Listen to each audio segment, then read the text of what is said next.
Daxie Doo, I'm hungry. Are you? Let's go get some snacks. Where did they all go?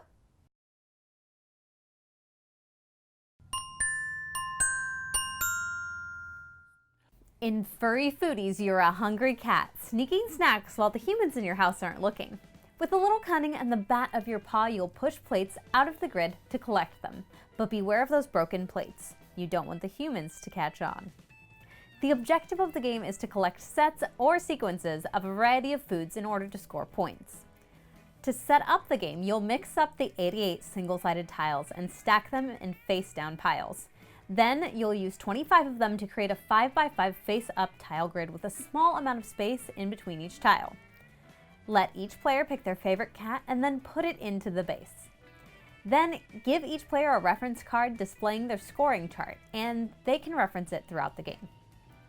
The player who most recently pet a cat goes first, and this time I'm not even lying, this is actually in the rulebook. Cats enter the grid from anywhere outside of the 5x5 grid area, and they move inward one tile at a time.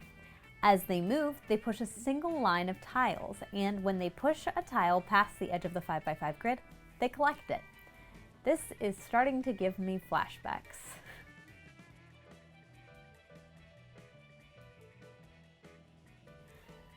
Cats are stealthy, and they move exactly 2 squares per turn. They cannot voluntarily leave the board, push other cats, or shove tiles toward a rival cat, but they can move in any direction, except the square they just came from. They need to plan ahead in order to avoid getting tiles they don't want, because if a cat has a valid move, they must take it. The numbers on each tile indicate their rank, not their value. Scores are determined at the end of the game by the size of a player's collected groups in sets and sequences. All tiles collected are placed out in front of the player and are visible to all of the other players. This is important because if you're coming up on a set of broken plates, you may want to head the other way. Occasionally, a cat will find itself in a pinch where it cannot move any further. At this point, it will leap back onto the side of the board for one move. This can be done from anywhere on the board, but only if it's the kitty's last resort. When this does happen, the cat leaps off of the board, and any tiles missing on the board are immediately replaced. If the cat still has moves to take, then it does so from outside of the 5x5 grid as though it were taking its first turn. Otherwise, it remains on the board until it comes around again to its turn. The special tiles that are in the game need to be shown to all of the players before starting the game. Broken plates attract the sounds of humans. They're counted as their own set, and they're subtracted from the player's total score at the end of the game. If you have 1 broken plate, you'll lose 1 point. If you have 2, you'll lose 3. If you have 3, you'll lose 7. This continues all the way up to 10, which would cause the player to lose 70 points. That is a pretty mischievous cat. When a catnip is collected, it's placed in front of the player, and it can be used anytime on the player's turn or on their opponent's turn for good or evil. This allows the players to entice any cat to move an extra square on their turn. There's also the cat sack, which has a delicious unknown treat inside. It counts as a wild snack for scoring purposes.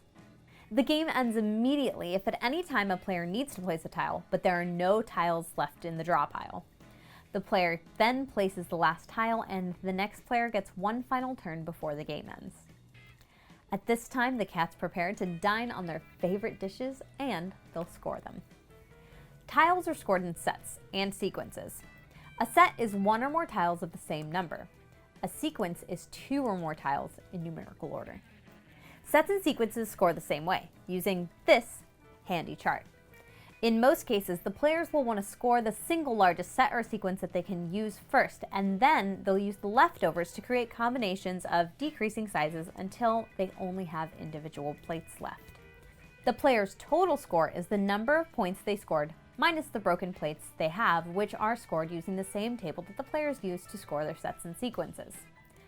And that's how you play Furry Foodies. Thanks so much for checking out my video, and please tell us in the comments below what your favorite snack is. I think mine is torn between veggie straws and pirate booty. Be bold, play games, be you. Happy gaming!